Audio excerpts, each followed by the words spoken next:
Bonjour, bienvenue sur Kansei. Petit retour à Cahors. Vous aviez été nombreux à apprécier la version numéro 1. Nous avions visité la vieille ville et nous revenons rencontrer le maire Jean-Marc Vessouze pour parler de la ville du XXIe siècle à Cahors. Voilà. Bonjour Jean-Marc, vous allez bien? Ça va, merci, vous aussi. On est revenu tellement ça a plu. Vous êtes les bienvenus à nouveau, je suis heureux de vous accueillir. Donc ça bouge toujours autant là, il se passe quoi?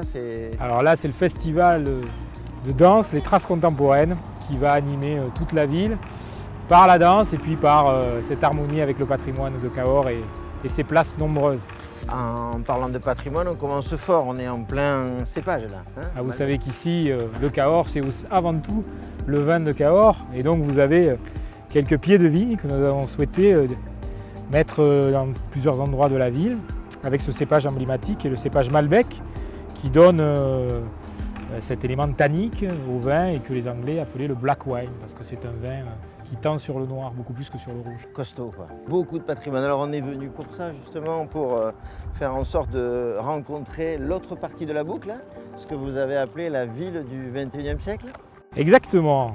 Là on vient vous avez le centre ancien de ce côté, le centre historique, et on a aménagé ce trait d'union qui va vous amener vers le pont Valentré, qui est un des monuments évidemment emblématiques de cette ville, pont médiéval, et le quartier que nous avons souhaité retravailler, redessiner, qui sera pour nous le quartier du XXIe siècle, qui permettra aussi à l'architecture de cette époque de laisser sa trace, comme les autres l'ont laissé sur l'autre partie de la ville. Bon, alors toujours autant passionné, là on va arriver sur quoi? Comment vous imaginez cette deuxième partie de la ville?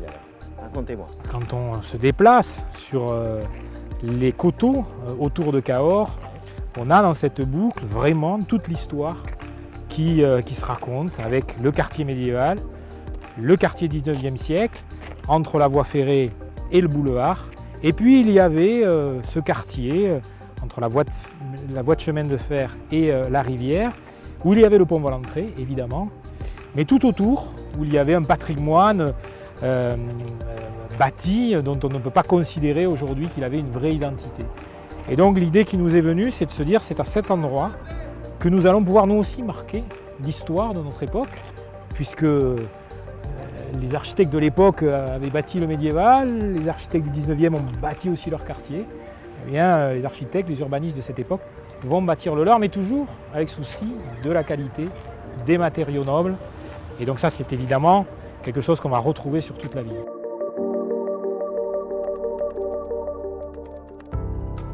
Donc là, le long de ce trait d'union... Oui, on a souhaité réintroduire un fil d'eau qui va vous amener vers la rivière. Voilà, c'est pour vous conduire jusqu'à la rivière Lot. Et donc elle nous accompagne tout au long de ce parcours. L'eau, c'est quelque chose qui est très important. Ici, on a un passé gallo-romain, il y avait des thermes.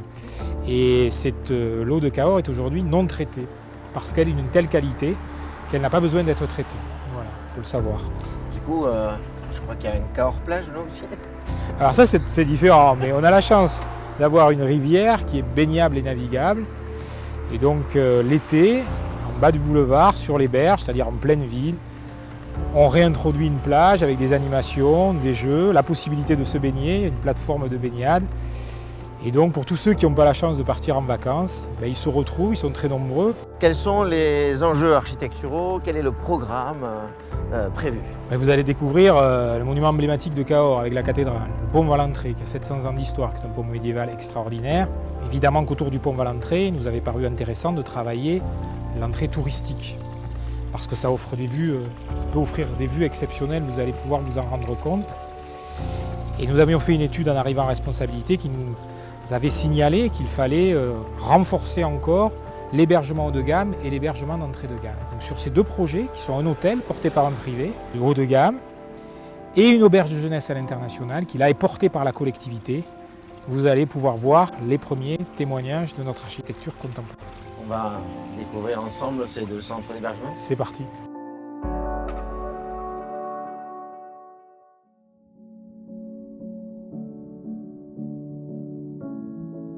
Pont Valentré, qui a plus de 700 ans, pont médiéval comme vous le voyez. Et récemment, nous avons réouvert cette arche, c'est-à-dire que désormais, on peut déambuler sous cette arche et donc traverser à travers le pont Alors là, on va vers et où? découvrir le quartier 21e siècle. Et notre projet, effectivement, puisque vous le voyez, il y a des vélos, il y a des piétons, c'est de pouvoir avoir tout un parcours d'une voie verte qui irait jusqu'au vignoble de Cahors. D'ailleurs, la communauté de communes de la vallée du Lot et du Vignoble a un projet qu'elle va démarrer bientôt. Et de l'autre côté, réutiliser l'ancienne voie de chemin de fer qui est aujourd'hui abandonnée, désaffectée, pour aller jusqu'à Saint-Cyr-la-Popie et la vallée du Lot. Côté Saint-Cyr-la-Popie et Bouziers, ça vaut le détour. Je crois beaucoup aujourd'hui à l'itinérance, on le voit bien, à ces parcours nature, on a tout aujourd'hui pour le développer.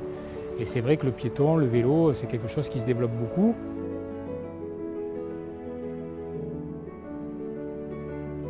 Et ça, c'est l'hôtel, donc l'hôtel qui a été érigé il y a 1 an à peu près. Et donc avec cette architecture évidemment plus contemporaine. Donc c'est une architecture qui a vocation aussi à être harmonisée avec le pont. Alors c'est vrai que c'est souvent les tons blancs qu'on retrouve. La possibilité d'avoir ces terrasses aussi sur la rivière et sur le pont.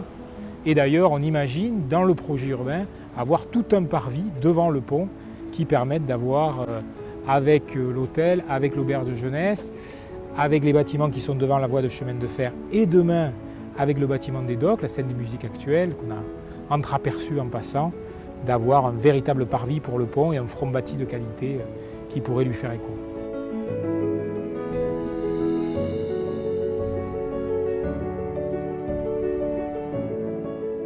Une auberge de jeunesse? C'est une auberge de jeunesse, un petit peu nouvelle génération, gérée par la Fédération Unie des Auberges de Jeunesse. Donc c'était la seule qu'ils avaient en Midi-Pyrénées. Donc ils étaient très intéressés pour pouvoir nous accompagner sur ce projet. Et effectivement, vous le voyez, ce qui a été retenu au niveau architectural, c'est quelque chose de contemporain qui va être la même marque que nous allons avoir sur l'ensemble de ce quartier. Allons voir. Bon, il y a même des rooftops, on n'avait pas vu encore.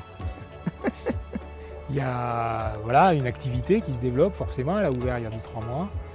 Et on est aussi sur le chemin de Saint-Jacques-de-Compostelle. Et donc on offre cette solution d'hébergement pour les pèlerins et puis pour toutes les personnes qui souhaitent venir visiter Cahors. Parfois qui viennent de loin parce que le réseau de l'affluage est très très important. Qui vont profiter du pont Valentré bien évidemment et qui vont profiter de ce lieu qui est très accessible puisqu'on est à 20 €, petit déjeuner compris, grosso modo, et qui vont avoir un lieu quand même contemporain, adapté, qui ressemble quand même à une auberge de jeunesse avec beaucoup de lieux collectifs, c'était ça l'esprit. Merci Monsieur le maire de nous avoir accueillis dans cette belle ville. Merci à vous. Et comme on dit, jamais 203. Oui, on vous attend pour un prochain reportage. Merci en tout cas à cette démarche qu'a Conseil TV. Je trouve que c'est très intéressant de pouvoir donner peut-être une autre image de nos villes moyennes qui ont leurs difficultés, on le sait, qui sont parfois un petit peu caricaturées, stigmatisées. Et c'est vrai que la démarche que vous mettez en avant, cette volonté aussi d'associer des architectes, des constructeurs, des urbanismes avec les élus, c'est à mon avis la clé d'une rénovation réussie. En tout cas, moi je crois vraiment qu'on doit avoir ces démarches transversales et j'invite tout le monde à venir visiter cette ville et à venir donner des conseils, à nous aider aussi dans le cadre de sa reconquête. Ils viendront nombreux, j'en suis sûr. Merci, Grâce à vous bientôt. aussi. Au revoir.